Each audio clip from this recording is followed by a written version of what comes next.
Halo sejarawan muda, kalian tahu nggak sih kerajaan bercorak Hindu yang terkenal bahkan cukup membekas loh pada sejarah di Kalimantan Selatan? Iya, kayak kenangan mantan. Sorry ya. Bagi Kalimantan Selatan, khususnya pendahulu dari Kerajaan Banjar, sejarah ini cukup unik dalam asal-usulnya, kejayaan, kepemimpinannya, keruntuhan, serta peninggalannya. Jadi, kerajaan apa sih itu? Sekitar abad ke-14, berdirilah Kerajaan Daha yang berawal pindahnya Kerajaan Dipa akibat serangan oleh Jawa. Perpindahan ini mengakibatkan perubahan kepemimpinan dan dicetuslah raja baru, yaitu Raja Raden Sari Kaburagan, yang mana kemudian raja ini mengganti nama sebelumnya, yaitu Kerajaan Dipa, menjadi Kerajaan Negara Daha.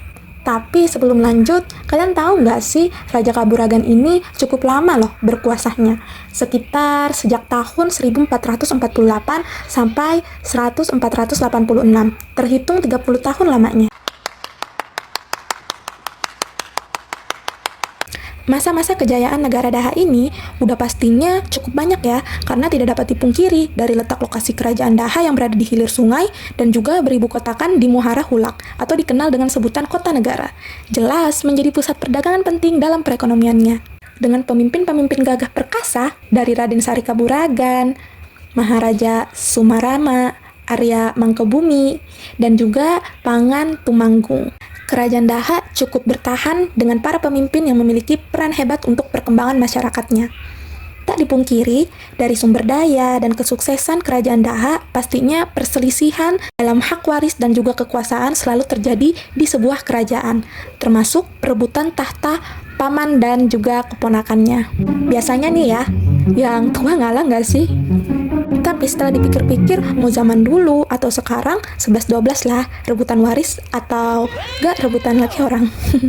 Oke, kita masuk ke pembahasan gimana sih peperangan bisa terjadi dan asal-usulnya dari mana sih?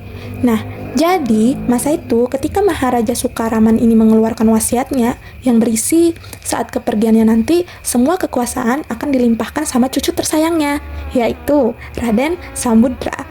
Sebagai anak dari Maharaja Sukaraman, pastinya ketiga putranya, terkhususnya putra pertamanya, Arya Mangkubumi, dia mengambil alih atau merebut paksa kerajaan Daha ini. Mengapa hal itu mudah terjadi? Karena Raden Samudra yang pada saat itu belum memiliki power dan juga umurnya yang masih kecil. Akibatnya dia diasingkan. Bukan hubungan kalian loh. Lanjut, dia diasingkan di Muara Kui, wilayah orang Melayu atau Banjarmasin. Ketika dia di sana, dia mendapat banyak perlindungan atau istilahnya semacam dihargai oleh masyarakat yang ada di sana.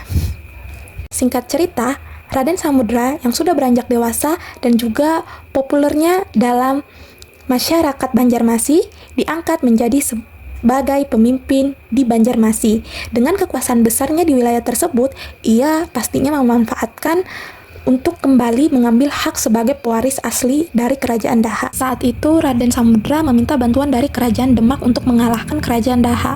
Dari permintaan itu, Raden Samudra diberi syarat, yaitu ketika ia berhasil memenangkan peperangan, Raden Samudra harus memeluk agama Islam. Perselisihan pewaris tahta negara Daha ini terus berlanjut, membawa kerajaan ini pada kehancurannya sendiri. Peperangan ini dimenangkan oleh Raden Samudra dengan pewaris aslinya. Dan ini menandai akhir dari Kerajaan Daha bercorak Hindu sekaligus berdirinya Kesultanan Banjar yang bercorak Islam di Kalimantan Selatan. Nah, sejarawan muda, gimana? Kalian udah paham kan dengan penjelasan singkat ini dan begitu uniknya sejarah yang ada di Kalimantan Selatan? Jadi, gimana? Tertarik sejarah-sejarah lainnya?